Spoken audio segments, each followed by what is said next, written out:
शांत हूँ केवल में।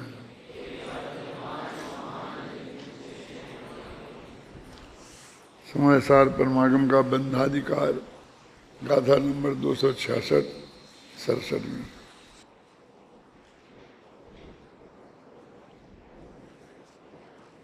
अभी तक जितनी भी गाथाएं हुई हैं उनमें खासकर मरने और जीने की बात करी है। ये कहा है कि प्रत्येक जीव अपने आयु कर्म के उदय से जिंदा रहता है, और जब तुम किसी को आयु कर्म नहीं दे सकते हो तो तुम उसे जिंदा कैसे रख सकते हो। प्रत्येक जीव आयु कर्म के क्षय से मृत्यु को प्राप्त होता है। यदि तुम किसी को का आयु कर्म नहीं छीन सकते हो तो उसे तुम कैसे मार सकते हो।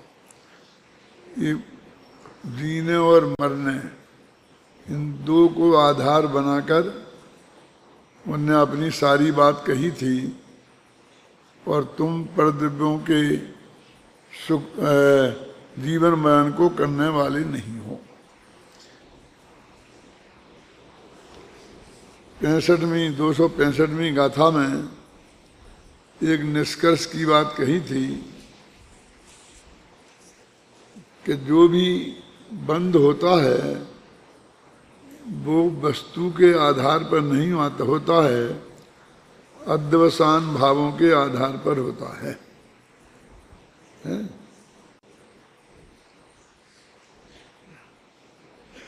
लिखा है बत्थुम पदुच्च जम्पुण अध्यवसानम तुहोदि जीवाणम नय बत्थुतो बंधो अध्यवसानेन बंधोति। यद्यपि जितने भी अध्यवसान भाव होते हैं वे वस्तु के आधार पर होते हैं, फिर भी वस्तु से बंध नहीं होता है, बंध अध्यवसान भावों से होता है। ये बात 65वीं गाथा में कही थी।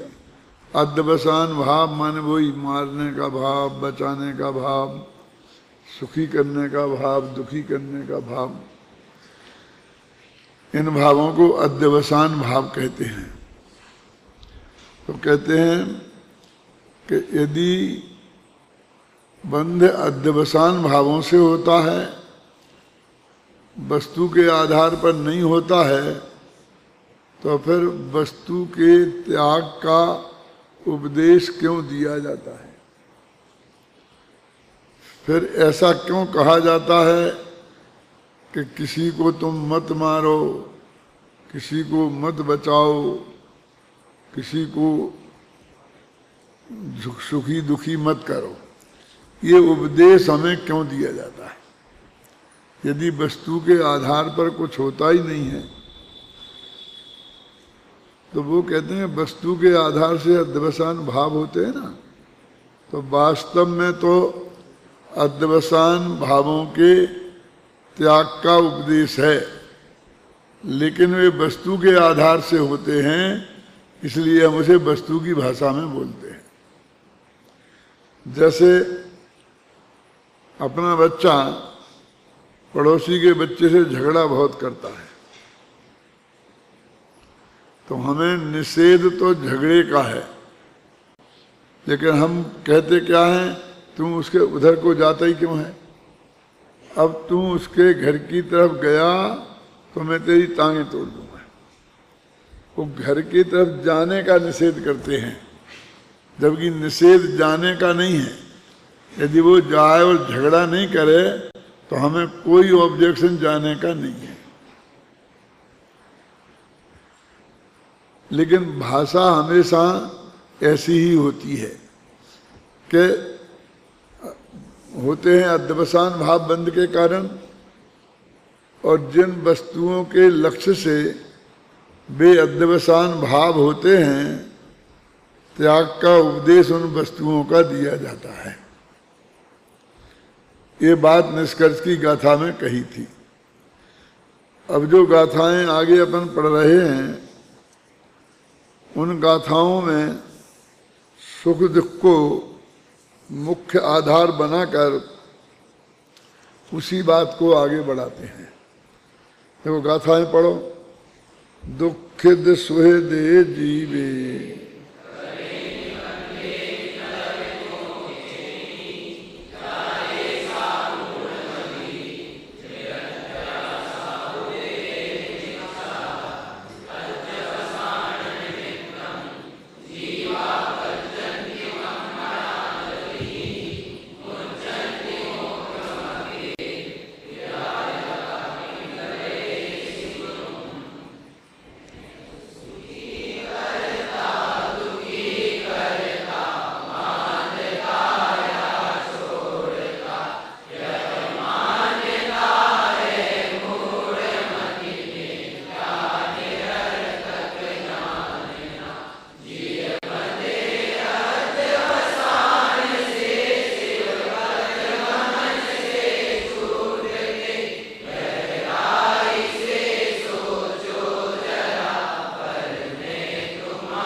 कितना स्पष्ट है। मैं दूसरे को सुखी दुखी करता हूँ या बांधता हूँ या मुक्त करता हूँ। हे मूढ़मती, ये तेरी मान्यता मिथ्या है, निरर्थक है, ये तू जान। माने तेरे किसी को बांधने और सुखी दुखी करने छोड़ने से तेरा रंच मात्र भी उसमें अधिकार नहीं है। तेरे करने से किसी का कुछ भी नहीं होता।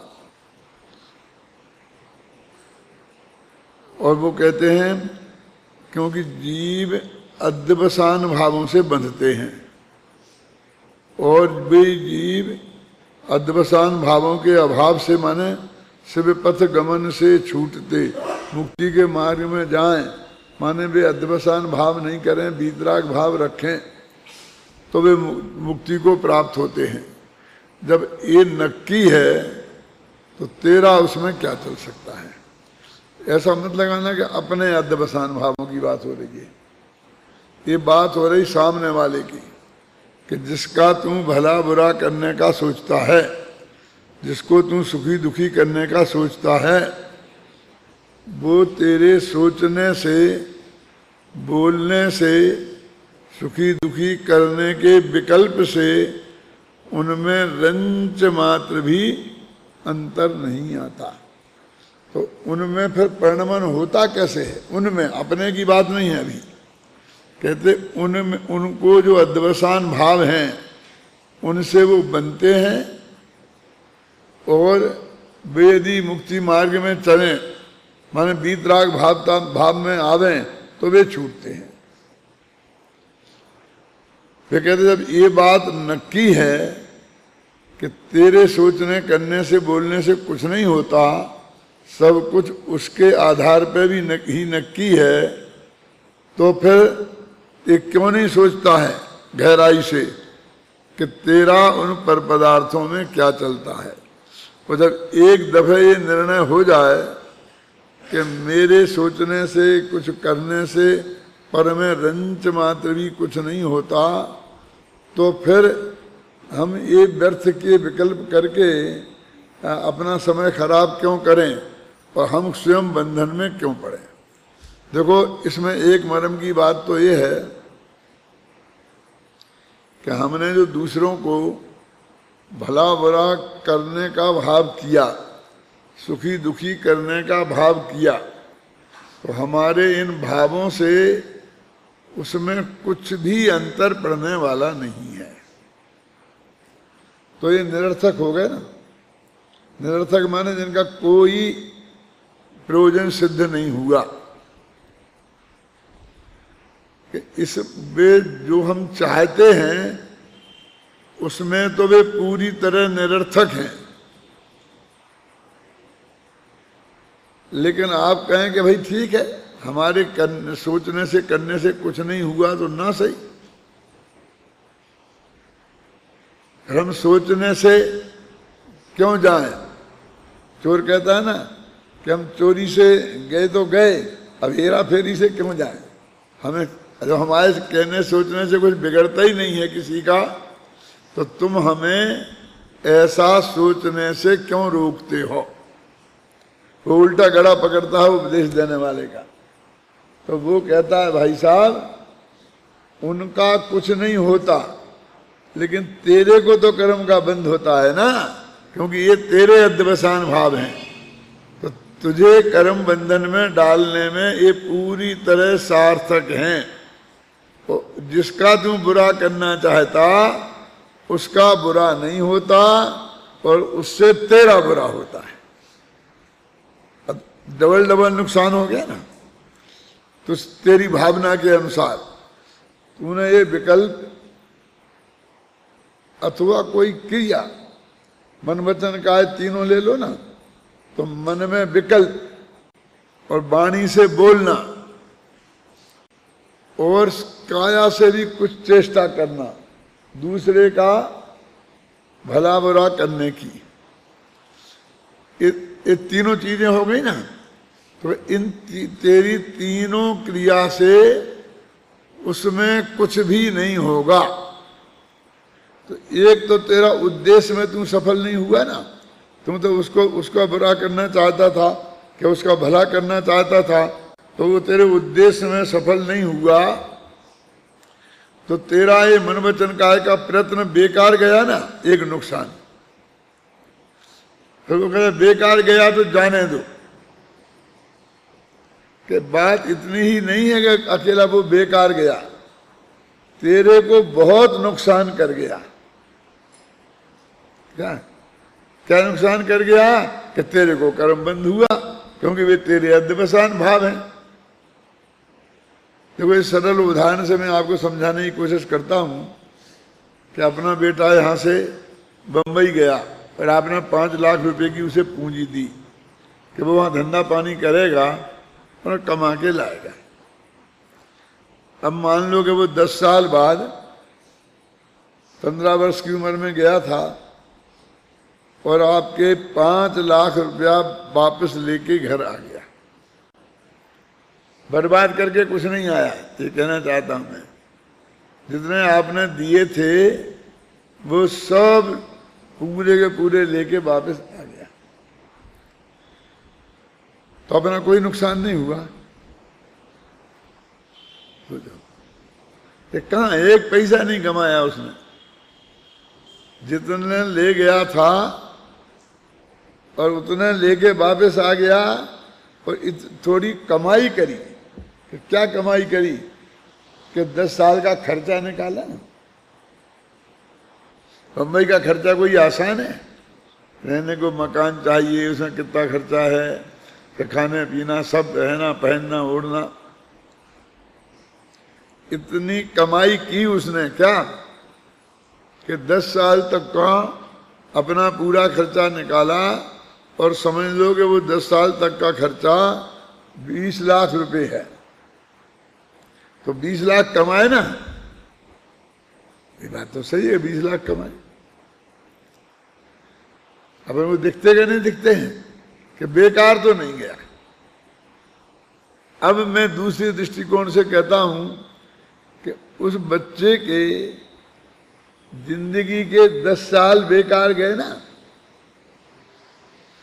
5 साल से 25 साल, 15 साल से 25 साल की उम्र में वो यहां यदि नहीं कुछ करता और पढ़ता ही तो कहां से कहां पहुंच जाता है बोला।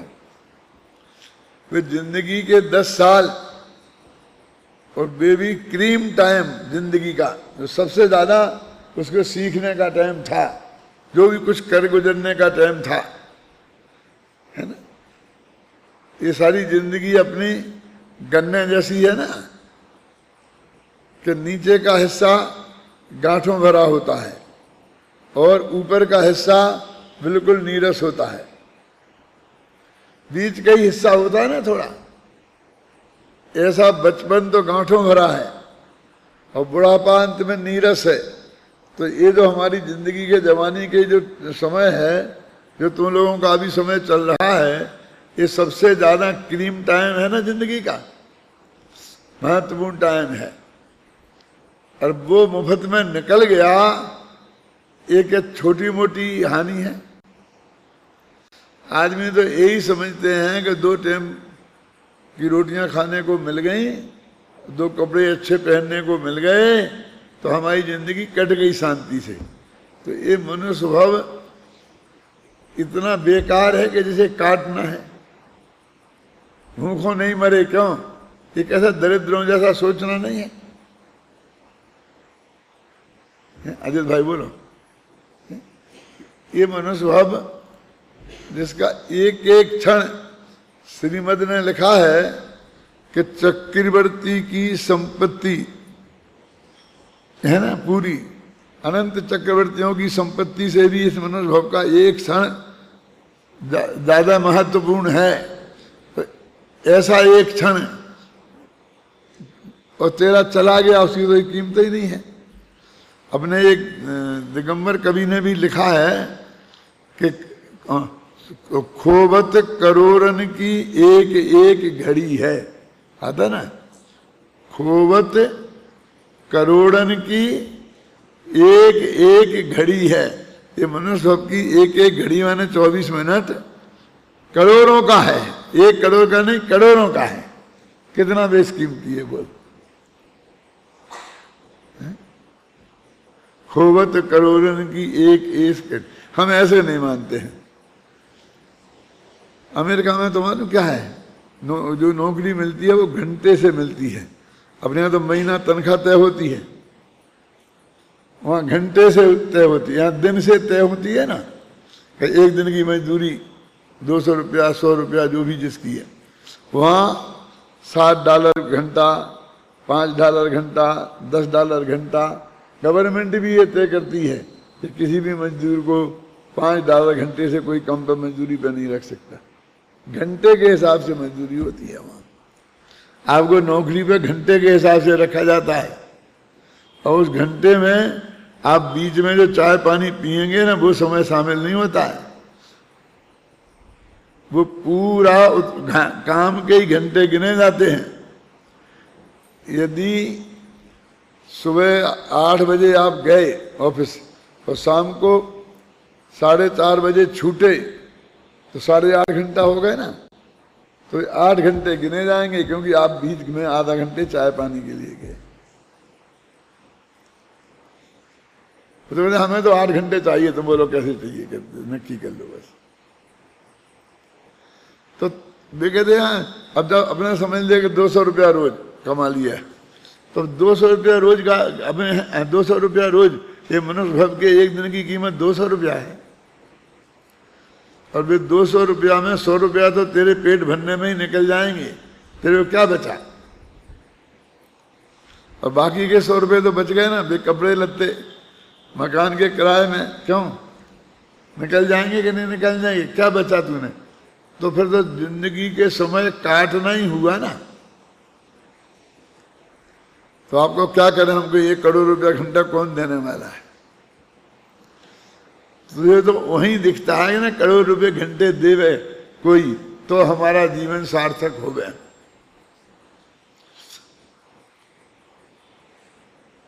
इसमें लिखा है ना, गहराई से सोचो जरा, पर मैं तुम्हारा क्या चले। मैं भी ये कह रहा हूं, गहराई से सोचो। हम किसी अपन अपनी अपेक्षा बात करते हैं ना, तुम भी जिस लेन में आए, हम भी तो उसी लेन में आए थे ना। मैंने जैन धर्म के अध्ययन करने की गहराई से इसी लाइन में आए कि नहीं, एक ही लाइन में। तो बाकी के जो लोग और किसी भी लाइन में गए, तो 60 वर्ष की जिंदगी उसके लिए 30 वर्ष तो पढ़ने में लगा देते हैं। कैसे 60 वर्ष की जिंदगी में 2 रोटियां मिलती ना क्या? अगर 60 वर्ष की क्यों कर रहे हैं? अब तो हम तो 80-90 वर्ष तक जिएंगे। गवर्नमेंट 60 वर्ष में रिटायर कर देती है ना। तो तुमको आगे तुम्हारे जीवन को वो जीवन में लायक मानती ही नहीं है। तुम काम के रहे हो आदमी, ऐसा मानती ही नहीं है। क्यों? वो तो ये मानती है कि अब तुम देश पर समाज पर बोझा हो। देश और समाज पर नहीं, घर पर भी। अमेरिका की सबसे बड़ी समस्या ये है आज की कि वहां पर आयु की एवरेज दर बढ़ती जा रही है। क्या मतलब, क्या समझ में आया ना? पहले आदमी एवरेज 40 वर्ष में मर जाते थे या 50 वर्ष में मरने लगे, अब वहां वो 65-70 तक पहुंच गई। मान एवरेज आदमी मरते हैं वो 70 वर्ष तक जीते हैं।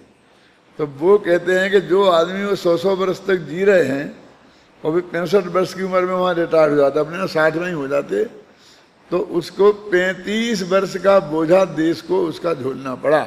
उसने काम कुछ नहीं किया और उसका सारा खर्चा, खासकर दवाइयों का, जो वहां बहुत महंगी है, और बुढ़ापे में बीमारियों का घर, खाना तो कम हो जाता है और दवाइयाँ खाना ज़्यादा हो जाता है। तो वो कहता है कि ये सारे देश पर पड़ता है।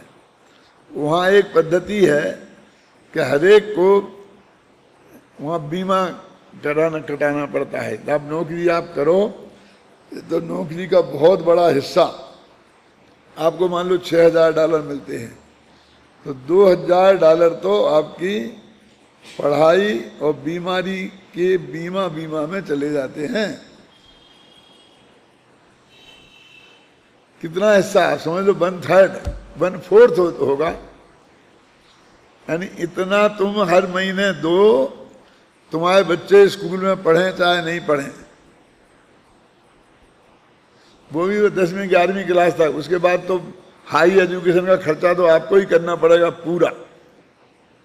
गवर्नमेंट उसमें एक पैसा खर्च नहीं करेगी, सिर्फ उसका और आपका मेडिकल, अभी बीमार हो तो अभी, और बाद में बुढ़ापे में भी, इस सब का इतना आपको देना पड़ता है। तो दिया तो उसने 65 वर्ष की उम्र तक, तनख्वाह में से कट जाता है, और फिर उसको 35 साल तक उसका सारा खर्चा गवर्नमेंट को वहन करना पड़ा। वो इतना बड़ा बजट है कि उस बजट से वो गवर्नमेंट फेल होने को फिर रही है। और अपने देश में ये कहा जाता है गवर्नमेंट से कि तुम भी वृद्धावस्था पेंशन शुरू करो, तुम भी हरेक की इलाज की जिम्मेवारी लो। अब सबसे बड़ा खतरा क्या है कि अपन को पैसा देना पड़े तो डॉक्टर भी 6 दफे सोचता है, और अपन भी सोचते हैं इलाज कराएं कि नहीं कराएं। वहाँ तो गवर्नमेंट को बीमा देना है, तो डॉक्टर भी दिल खोल कर इलाज करता है और खूब लंबे लंबे बिल बनाता है और सीधे गवर्नमेंट से वसूल करता है। और तुम भी जरा जुकाम हुआ तो,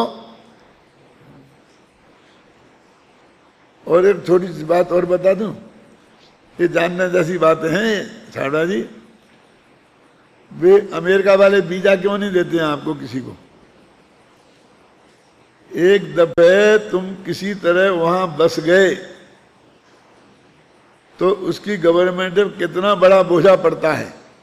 अब जो अपने बच्चे वहां चले गए तो अपन को जाने से रोक नहीं सकते। अब अपन अपने बच्चों के पास गए और वहीं रह गए तो फिर गवर्नमेंट को अपना सारा इंतजाम करना पड़ता है, बीमारी का, इलाज का। ऐसे 2 मुखियों के नाम मैं बता सकता हूं, यही अहमदाबाद के हैं आपके, कि वो पति पत्नी 70-80 वर्ष के बीच के होंगे। अब वे वहां पहुंच गए, उनने एक पैसा गवर्नमेंट को कमा के नहीं दिया। अभी 65 वर्ष की उम्र के पहले तो गए ही नहीं, अब उसके बाद पहुंच गए। अब उनके इलाज के लिए सारी व्यवस्था गवर्नमेंट की है। और क्या है मालूम कि अब वो अपंग हो गए। अपंग हो गए माने ऐसे बीमार हो गए कि वे कुछ काम नहीं कर सकते हैं, अपना खाना अपने हाथ से बना नहीं सकते हैं, सब्जी नहीं ला सकते हैं, कहीं जा नहीं सकते। तो गवर्नमेंट की तरफ से उनके घर पर रोजीना नर्स रहती है 24 घंटा, और रोटी बनाने वाली। अब रोटी बनाने वाली, उनकी तो रोटी बनाए तो बनाए, और उनके जो बच्चे नौकरी कर रहे हैं उनकी भी बनाए। अब बोलो कितना बड़ा खर्चा गवर्नमेंट अपने माथे पर लेती है। वो आपको रोक रही तो वैसे ही नहीं रोक रही, कि तुम यहां जाके घुस गए किसी तरीके से, वहां के नागरिक बन गए, अब यहां बांग्लादेश के लोग आ रहे, तो कितना हो हल्ला हो रहा है। लेकिन उन्हें आप क्या करते हैं, गवर्नमेंट उनके लिए क्या करती है?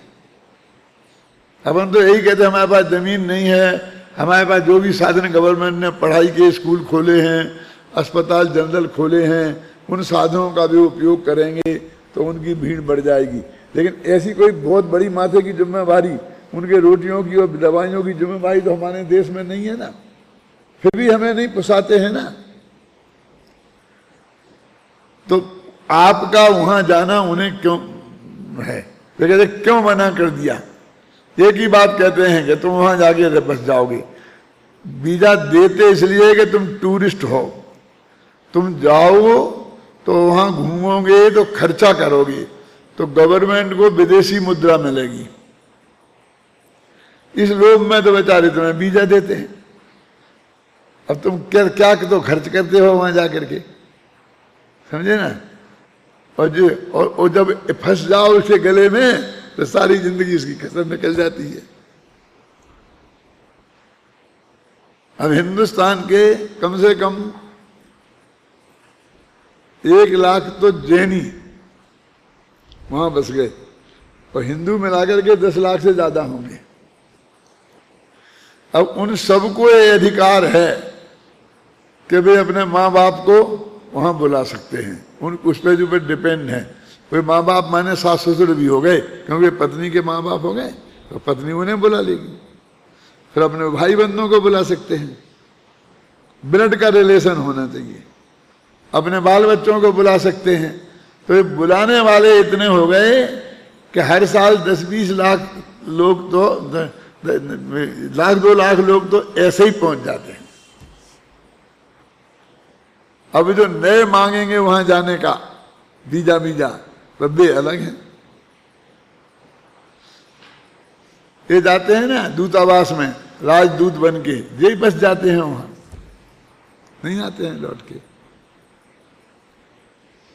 तो वो अकेले हिंदुस्तान के नहीं, पाकिस्तान के, बांग्लादेश के, सारी पूरी एशिया के लोग, अफ्रीका के लोग, गरीब मुस्लिम कंट्रीज के लोग, अब कितने लोग वहां पर जाते हैं, वे कैसे रोकें?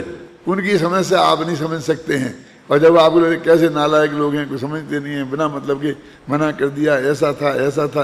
अपन उनसे बात करते हैं ना, उनकी समस्या ये है। अभी इस देश को गवर्नमेंट हमारी क्या करती है हमें पता नहीं चलता। हम तो समझते हैं कि हमारा जो गैस का चूल्हा आता है कि 300 रुपया का आता है तो बहुत महंगा है। अरे वो 600 का आता है, 300 गवर्नमेंट देती है उसके तुम्हारी तरफ से। जिस दिन वो गवर्नमेंट देना बंद कर देगी, वो तुम्हें 700 का पड़ेगा, तब तुम रोटी कच्ची खाना शुरू कर दोगे क्या? ऐसे ही डीजल पे, ऐसे ही पेट्रोल पर, जिसे सब्सिडी कहते हैं, जानते? सब्सिडी माने गवर्नमेंट देती है, उसको तुम्हारी पकड़ में रखने के लिए इतना खर्चा गवर्नमेंट करती है, तो उससे ही गवर्नमेंट परेशान है। अब वो कहती है हम सब्सिडी बंद करेंगे।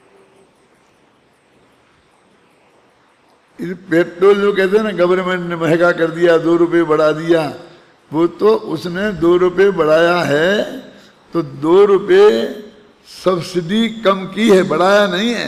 वो आपको 300 रुपया देता था, उसमें 10 रुपये कम की है, जो तुम इतने चिल्लाते हो।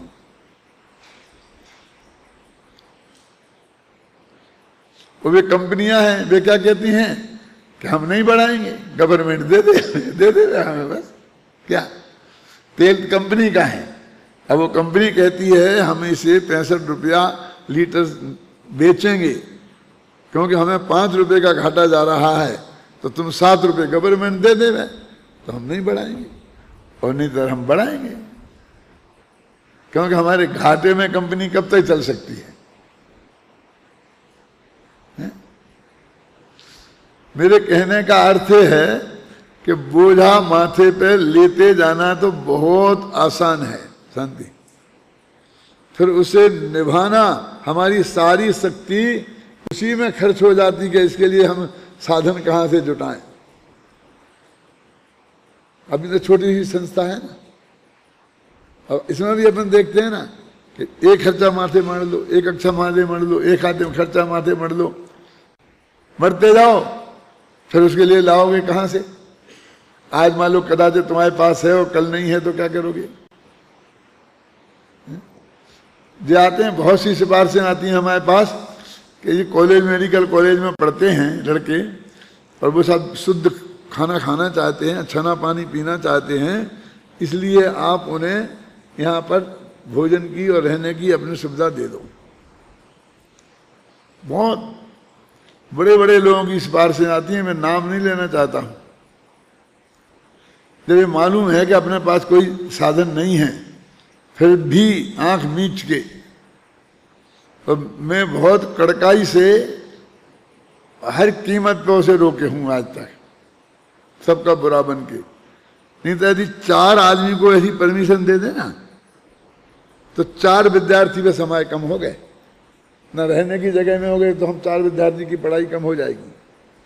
खाने पीने की व्यवस्था, नौकर भाग गए, यहाँ से लाओ यहाँ से लाओ, उनकी व्यवस्था कितनी कठिन हो गई है, बढ़ा रहे, समझे ना? तो वो कितना कठिन काम है। मुझे मरने के बाद ये चिंता सताती है कि कोई माई का लाल में इतनी कड़काई से ये पालन नहीं करेंगे, और ये साधन जितने भी जुटाए हैं ये ऐसे बर्बाद हो जाएंगे, और जो जैन धर्म की पढ़ाई के लिए कुछ नहीं बचेगा इसमें। इसलिए मुझे वो लिखने का भाव आता है, क्या बोलते हो उसे, हैं? वसीयत तो ही अपने बाप का कुछ पैसा हुए तो लिखी जाती है कि भाई इस संस्था में कोई आदमी जैन धर्म की पढ़ाई के अलावा किसी भी विद्यार्थी को, किसी भी आदमी को रहने की, ठहरने की कोई सुविधा न दी जाए। बहुत बुरा लगेगा लोगों को, कैसा आदमी था, नहीं दी जाए। इसके एक एक पैसे का उपयोग जैन धर्म के विद्वान पर तैयार करने में, प्रचार करने में लगे, कि और कामों में ना लग जाए। क्या इसकी पुताई करा दो भाई, बहुत अच्छी, इतना बढ़िया तो है। नहीं दादा अच्छा नहीं लगता, अब की बार नीला करा दो। कितना खर्च है? बस 4 लाख। अरे क्या कह रहा है? ये 4 लाख में मेरे 8 विद्यार्थी पढ़ेंगे। 10 विद्यार्थियों का मैं ऐसे ही कर दूं? नहीं चलेगा। चला गया ऐसा, थोड़ा बुरा लगता है तो लगने दे। ये कौन करेगा छाबड़ा जी, मुझे ये बताओ। साधन तो सीमित है,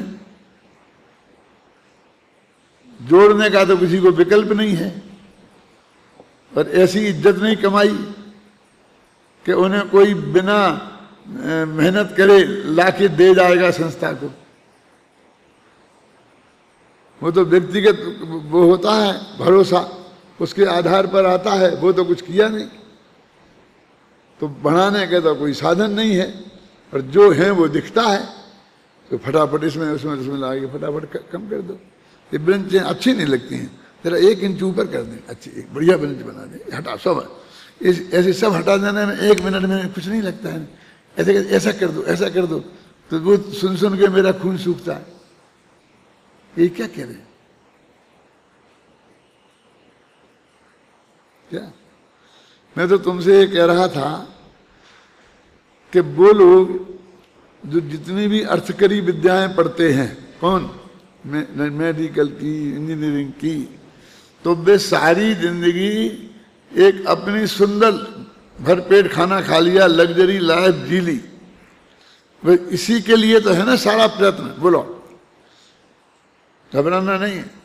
इन सब व्यापारियों का भी बोलो क्या है, पैसा जोड़ें तो काय के लिए, लग्जरी तरीके से रह लें, लग्जरी तरीके से खा लें, पी ले, बढ़िया कार में घूम लें, इसी के लिए है ना सारा प्रयत्न। और ये IAS ऑफिसरों का है।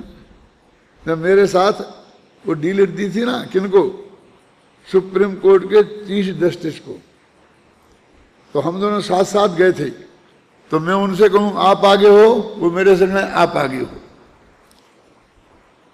दादा तो वो बोले मेरे से, हमने क्या किया है, पहले वकालत करी, फिर गवर्नमेंट की नौकरी कर ली, फिर नौकरी करते रहे अपने आजीविका के लिए, रिटायर्ड हो गए। हमें क्या, हमको तो ये मिलनी नहीं चाहिए थी। आपने समाज की सेवा की है, साहित्य लिखा है, आपने इतना काम किया है, ये तो वास्तव में आपके लिए है, आप आगे चलिए। फिर वो झंडा पहनाने आ गए लोग,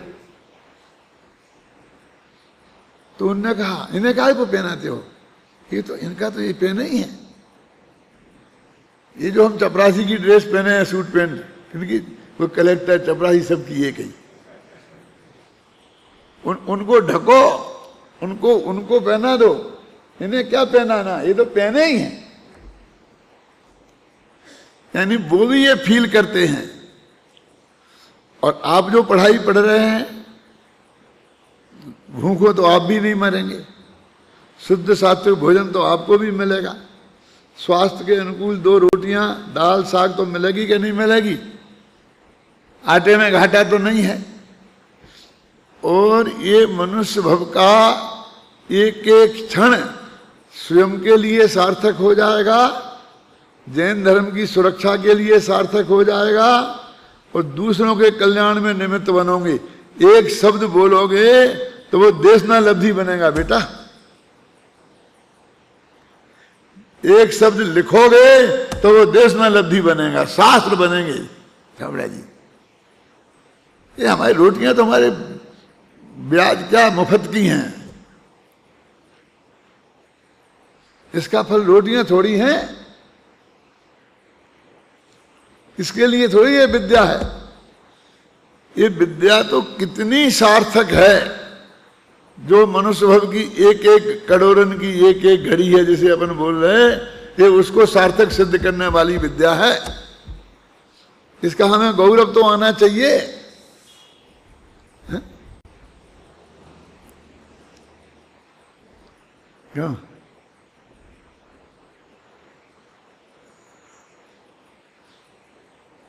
जो हम इसे अर्जित कर रहे उनको गौरव नहीं आएगा, खुद को गौरव नहीं आया तो दूसरों को क्या आएगा?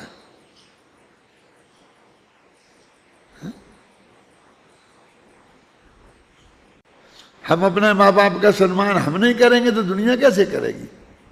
हम अपने बच्चों का सम्मान समझ लो, बच्चों जैसा, उसको ढंग से नहीं बोलेंगे, ढंग से उससे बात नहीं करेंगे सम्मान के साथ, तो दुनिया कौन करेगी? हम उसे चिंटू चिंटू बोलेंगे तो सारा गांव चिंटू चिंटू बोलेगा कि नहीं? बोलो।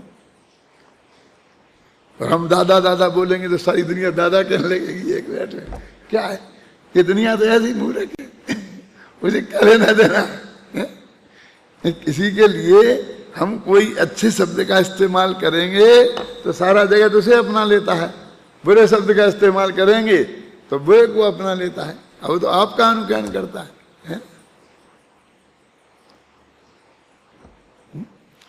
मेरे कहने का मतलब ये है कि महान पुण्य के योग से, जिसकी हम आपको कल्पना भी नहीं थी, ऐसे योग से सहज हमको मिल गया है। कल्पना तो करो, इस देश में कितने लोग हैं? 1.25 अरब, 1 अरब 25 करोड़, इतने लोग हो गए ना। अब उसमें तुम्हारी उम्र के युवक भी कितने होंगे? 40 करोड़ तो होंगे, 1/3 तो होंगे। तो 40 करोड़ में 250 लोगों को ये अवसर मिला है। क्योंकि 100-200 कॉलेज तो है नहीं कि वे सब चाहते तो सब भर्ती हो जाते। हम बहुत छाती ठोक के कहेंगे हम तो नहीं, 40 की जगह हम 50 भर्ती करेंगे, 30 की जगह 500 तो नहीं कर सकते ना। उन्हें तो हमारे खड़े रहने की जगह नहीं है, क्या करें? तो कितने रेयर केस हैं, कितने कम चांस है, मेरे कहने का मतलब, इस विद्या को अर्जित करने के लिए। और हर सब विद्याओं को, जितनी विद्याएं हमने अपनी आंखों से देखी हैं कि पहले डॉक्टरों की बहुत मांग थी, इतने मेडिकल कॉलेज खुले, प्राइवेट खुल गए और 10-10 लाख रुपया दे दे के भर्ती होने लग गए, और बस 8-10 साल में ये दुर्दशा हो जाती है कि किसी डॉक्टर को नौकरी नहीं मिलती,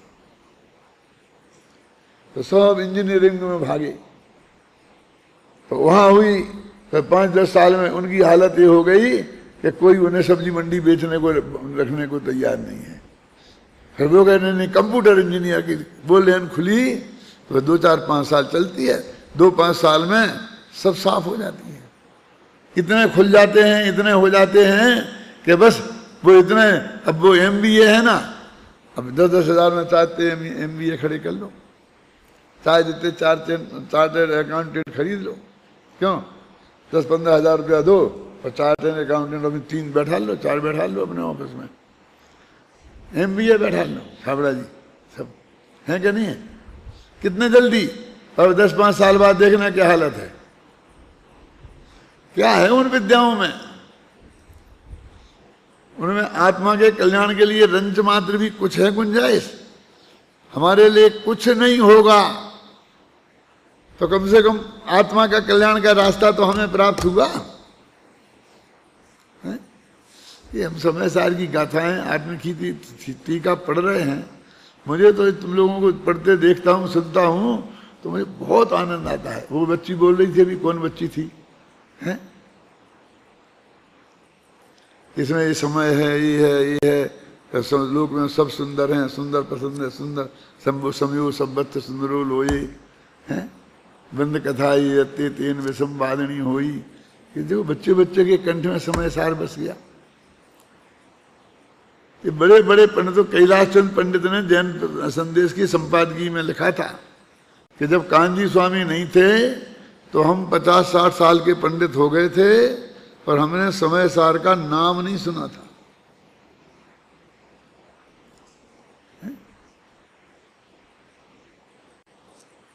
और जब हम गिरनार जी की यात्रा करने गए तो यहाँ एक यात्रा संघ था, जो वहां पर रास्ते में यात्रा करने यात्री जा रहे थे और आचार्य कुंद कुंद की जय, आचार्य कुंद कुंद की जय बोल रहे थे।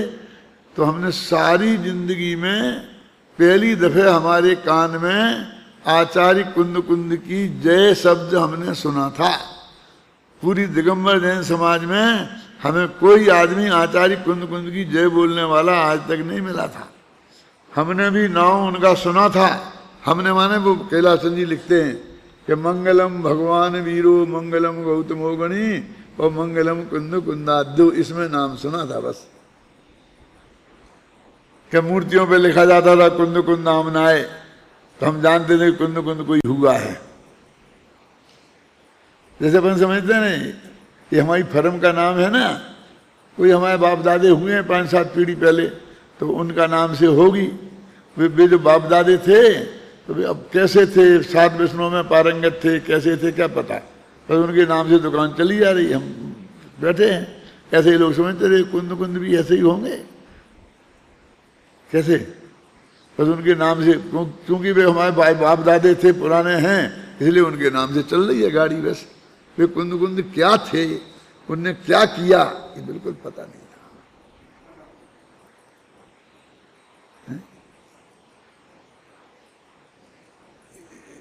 इसके लिए मैंने आपका इतना समय, चाहे अच्छा किया समझ लो, चाहे खराब किया समझ लो, जो भी तुम्हें समझना हो, कि ये तुम्हारी विद्या वो करोड़ों, एक करोड़ों की एक घड़ी को सार्थक करने वाली है।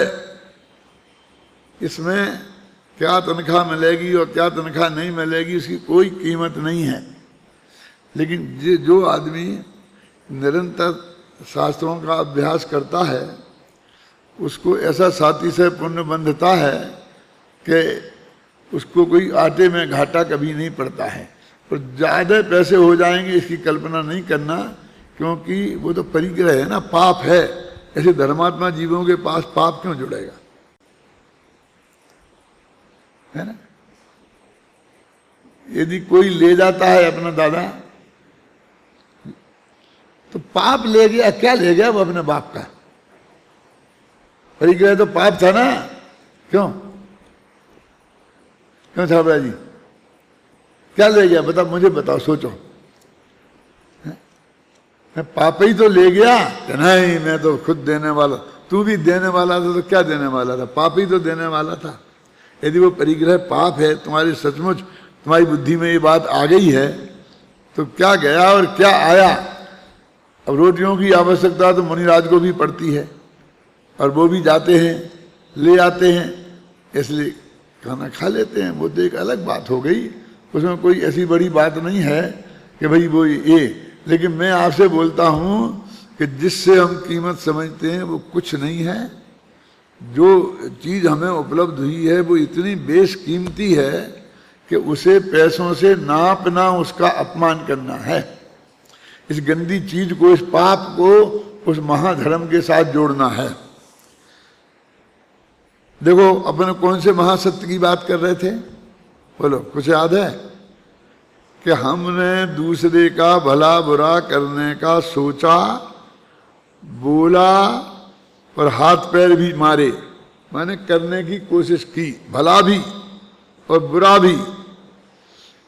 ये परम सत्य है कि उस तुम्हारी चेष्टा से उसका रंच मात्र भी भला बुरा होने वाला नहीं है।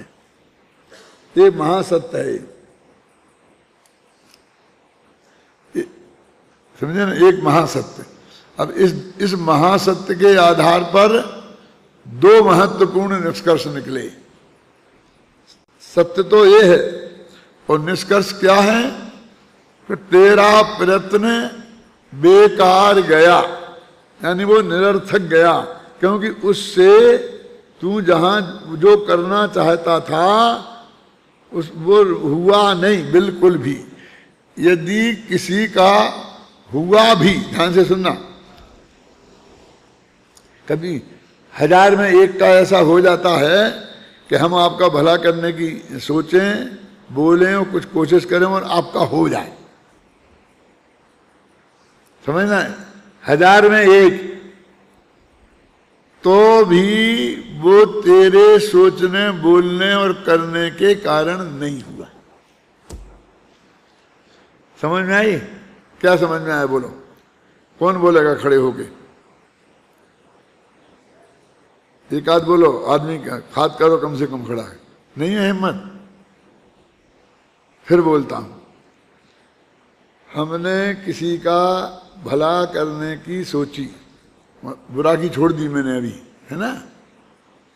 अथवा भला करने के लिए वचन बोले, माने किसी से सिफारिश की, अथवा हमने कुछ किया, प्रयत्न किया, तो 99% तो वो आपकी होगा ही नहीं। वो 1% कदाचित हुआ, ध्यान से सुनना, तो भी तेरे प्रयत्न से कुछ भी नहीं हुआ। उसका होने का कारण उसके अंदर विद्यमान है, उसके पुण्य पाप का योग, जो भी संयोग जैसा भी है वो उसके कारण हुआ। तेरा ये विकल्प बिल्कुल निरर्थक है। एक पॉइंट हुआ, एक हुआ, ये समझ गए? अब दूसरा, उसमें कुछ हुआ नहीं तो ये तेरा निरर्थक हो गया। तो कहते निरर्थक है तो होने दो ना। कहते नहीं बेटा, तेरे लिए निरर्थक नहीं है, वो तो उसके लिए निरर्थक था। वो तेरे लिए तो उसने पाप बांध दिया, बंद कर दिया कर्म का, तो तेरे लिए तो वो सार्थक हो गया। डबल नुकसान। क्या हम जिसका भला करना चाहते थे, बुरा करना चाहते थे, उसका तो हुआ नहीं और हमारा हो गया। अब अनादिकाल से ऐसा प्रयत्न हम करते आ रहे हैं, मन से, वचन से और काया से। अब एक खतरनाक बात कहता हूं, और ये तब तक चलता रहेगा कि जब तक तुम इस तत्व ज्ञान को गहराई से समझकर इससे भिन्न भगवान आत्मा की अनुभूति नहीं कर लोगे, तब तक तुम पंडित बन जाने से नहीं हो जाएगा काम। माने वो विशुद्धि लब्धि स्वरूप समलब्धि, देशना लब्धि, प्रायोग लब्धि, कर्ण लब्धि के पार नहीं चले जाओगे। तब तक ये चलता रहेगा। ये तर्क से समझ लेने से अकेले काम नहीं चलेगा। हजारों को तुम समझाते रहोगे और बराबर अंदर में वही धारा चलती रहेगी कि मैंने इतनों को बना दिया, इतनों को ये कर दिया, उतनों को ये कर दिया, मैंने इसका इतना उपकार किया, उसने मेरे को ऐसा कर दिया, मैंने उसे मिट्टी में मिला दिया, नेस्त नाबूद कर दिया। ऐसा बराबर विकल्प जाल चलता है। कर दिया नहीं, अब मैं करूँगा, बाकी को करूँगा, अभी मैं कर रहा हूँ, अब देखना तो मेरा मजा। अभी तक तुमने मेरा अच्छा रूप देखा है, अब मेरा बुरा रूप भी देखना कि इससे भी बुरा रूप है तेरा कोई। शास्त्र में लिखा इससे बुरा तो कुछ होता ही नहीं है कि नहीं मैं एक एक को निष्ठ नाबूद नहीं कर दूं तो मेरा नाम नहीं। क्यों? अरे तेरे करने से कुछ नहीं होता।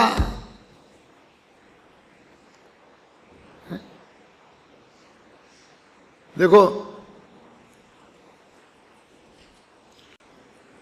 अपना भाग्य से अपना देश का प्रधानमंत्री बहुत ईमानदार व्यक्ति है, ऐसा हम सब लोगों को समझ है, हम समझते हैं ऐसा सही समझ है। और अब उन पर खूब आरोप लगा रहे। अब वे ही लोग आरोप लगाने वाले वे प्रूफ खोज खोज के ला रहे हैं कि इनने कुछ नहीं किया। इनने फलाने मिनिस्टर ने इन्हें चिट्ठी लिखी कि तुम इस कंपनी को ये दे दो, और इनने उसे लिख दिया कि दे दो, ऑफिसर ने दे दिया। यानी वो आदमी को ये नहीं जानते थे, वो जानता था इसने सिफारिश की। ये मुख्यमंत्रियों ने सिफारिश की कि रिलायंस को दे दो, तो उन्होंने मुख्यमंत्री की मान के उनको दे दी। अब ये कहते भाई मेरी नैतिक जिम्मेवारी थी, साइन मेरे हैं तो मैं मानने को तैयार हूं। सारा देश ये खुद ही कह रहा है कि इनने एक पैसा नहीं लिया, क्योंकि उनके बच्चे तो लड़का तो है नहीं, लड़कियां होंगी तो नौकरी करती होंगी जमाई। अब दोनों मियाँ बीवी हैं, जो भी उनकी संपत्ति है वो दिख रही सामने। और वे IAS ऑफिसर रहे, कौन हो टॉप के, जो सबसे बड़ी पोस्टें होती हैं जिंदगी के अंतिम वर्षों में 20-25 साल तक तो रिजर्व बैंक के गवर्नर, ऐसी पोस्टों पे रहे। तो आटे में घाटा के लायक तो है ही नहीं, उतने पैसा की व्यवस्था होगी, और ऐसा कोई दिखता नहीं है। क्यों? और ये संत बने फिर रहे हैं सब लोग। और जब आए थे तो 11 रुपये पास में नहीं थे 11 वर्ष पहले, अब 1200 करोड़, कितने 1200 करोड़ की संपत्ति है। 12 किनकी है ना, महासंत रामदेव, 11 साल में 1200 करोड़। करोड़ ज्यादा है, 1200, बरस सिर्फ 11 है ना? और उसके पूरे मालिक है। मालिक नहीं है तो उनने कह दिया इतने 1 लाख हमारे वे थे कौन करने वाले, तो गवर्नमेंट ने उन्हें गिरफ्तार किया। गवर्नमेंट ने कहा इनके भोजन की व्यवस्था हम नहीं कर सकते हैं, तो 5 मिनट में इनने कर दी, और दौड़ के इनके ट्रक भर के माल आ गया, तो सारा माल सप्लाई हो गया। 1 लाख लोगों ने जीम लिया। किसने किया? वे 1200 करोड़ में से की।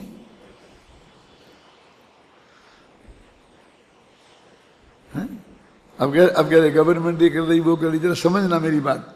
क्या कहना कि गवर्नमेंट ये कह रही कि उन्होंने ATG ली थी और कहा था इससे हम एक सब खर्चा करेंगे, किसमें?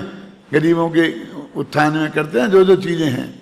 तो उसमें से 12% खर्चा किया और 88% धंधे में लगा दिया, और उस धंधे से 10-20 करोड़ रुपया कमाए।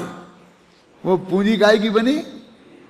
वो उसके हर साल जितना खर्च करना था ना, उसका 12% खर्च किया, और वो भी अपने इनमें किया होगा, शिविरों में लगाने में, इनमें करने में, इस आंदोलनों में, ये खिलाने में। यानी वो भी कोई गवर्नमेंट के जो होते हैं कि गरीबों का उद्धार किया हो, उसमें किया हो, वो नहीं किया।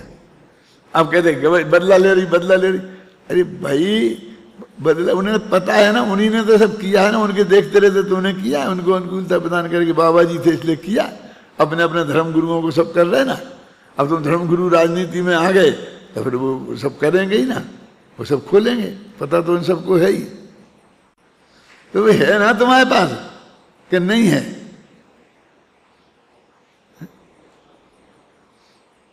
अब वो आदमी उस मनमोहन सिंह को चोर बता रहे, ऐसा बता रहे, ये बता रहे, ये बता रहे, ये महाचोर उसे चोर बता रहे। अब जनता के साथ शाम जाएगी तो मेरी समझ में आ रही, सबकी समझ में आएगी, छिपेगी थोड़ी। हाँ, गवर्नमेंट ने तो बदले की कार्रवाई करी, लेकिन वो जो आंकड़े आ रहे वे तो सत्य हैं कि नहीं है? उनका इंटरव्यू हुआ बाबा जी का कि बाबा जी आपकी अपनी संपत्ति कितनी होगी? तो नहीं कितनी, 10 करोड़, 12 करोड़, 20 करोड़। 10 करोड़ नहीं, 10 करोड़ नहीं, 10,000 करोड़। क्या बोलते हैं?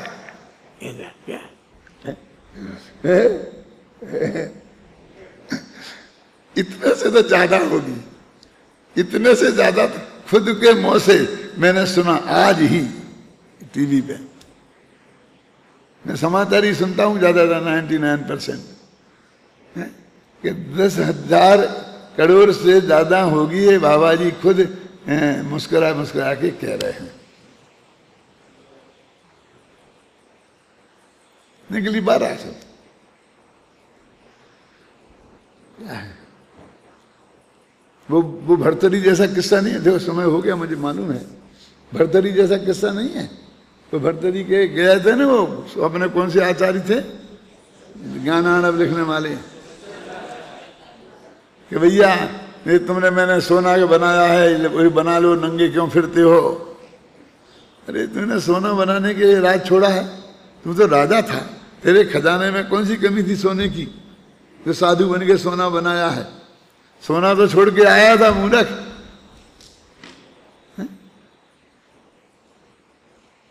क्या है ये? मैं ये बताना चाहता हूं तुम लोगों को कि तुम लोग एक एक आदमी कितने महान हो, इसकी कल्पना भी तुम्हें नहीं है। तुम अपने को तुच्छ समझ रहे। ये तुम्हारा गौरव तुम्हारे अंदर जमना चाहिए, समझे ना? मैं ये बोलता हूँ सारे देश में कि साहब वो पंडित, तुम्हारा पंडित तो बहुत अकड़ गया, उसे हमने ये बात कही थी, उसने ये काम नहीं किया। मैंने कहा बहुत खुशी हुई मुझे ये सुन के, मैं तो 5 साल तक यही ट्रेनिंग दी है।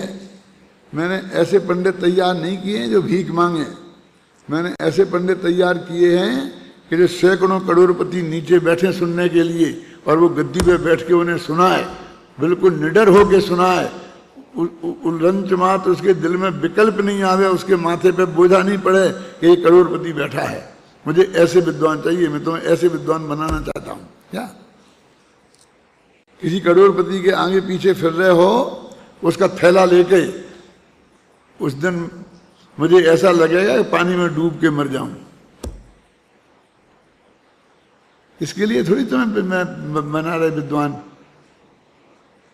कि तुम्हारे पास जो निधि है वो किसी के पास नहीं है।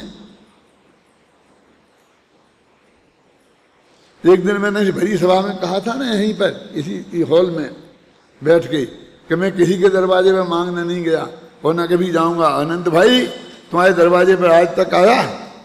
सब आ गए होंगे, अनंत भाई का नाम लेके कहा। मैं नहीं आया आज तक, और भविष्य में भी ध्यान रखना नहीं आऊंगा कभी तुम्हारे दरवाजे पे। सभा में कहा तो अनंत भाई तो बेचारा नीची गर्दन करके बैठा रहा, लेकिन अपने ही एक विद्यार्थी अगर, हाँ हम तो जाएंगे, मांगेंगे, हम तो मांगते हैं। बहुत अच्छा, तुम मांगते हो तो मांगो, कौन रोक सकता है तुम्हें भिखारी बनने से? हम तुम्हारी थोड़ी कह रहे, हम तो अपनी कह रहे कि हम नहीं गए और हम नहीं जाएंगे, हम किसी के सामने हाथ नहीं फैलाएंगे। हम तुम्हारी थोड़ी कह रहे, हम तो अपनी कह रहे हैं। हमें दुख जरूर है कि समय सार की गाथा सुनाने के बदले में तुमने ये भीख मांगने का धंधा शुरू किया है। इसका दुख हमें बहुत है कि हम आपके विद्यार्थी नहीं हैं।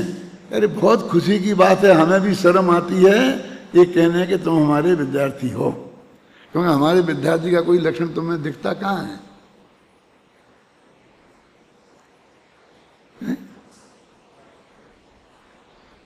तो समझो तुमको कैसे विद्वान बनना है, हमने कैसे विद्वान बनाने की तुम्हें कल्पना की है, समझे ना?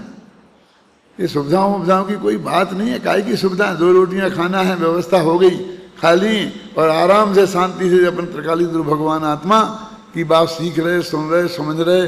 अपनी वाणी में वो ताकत आ रही कि हम दूसरों को समझा सकते हैं, समझ सकते हैं, पढ़कर समझ सकते हैं। इससे बढ़िया जीवन कोई दुनिया में किसी का भी नहीं हो सकता है, समझे ना? कि कोई सागर हो, चाहे जितनी लाखों की भीड़ जुड़ती हो, चाहे जो कुछ होता हो, कोई कीमत नहीं है उसकी। ये महान काम है जो हम लोगों के, हमें महाभाग्य से हमें पूज्य गुरुदेव श्री के प्रताप से प्राप्त हुआ है। उसके गौरव को हमें समझना चाहिए।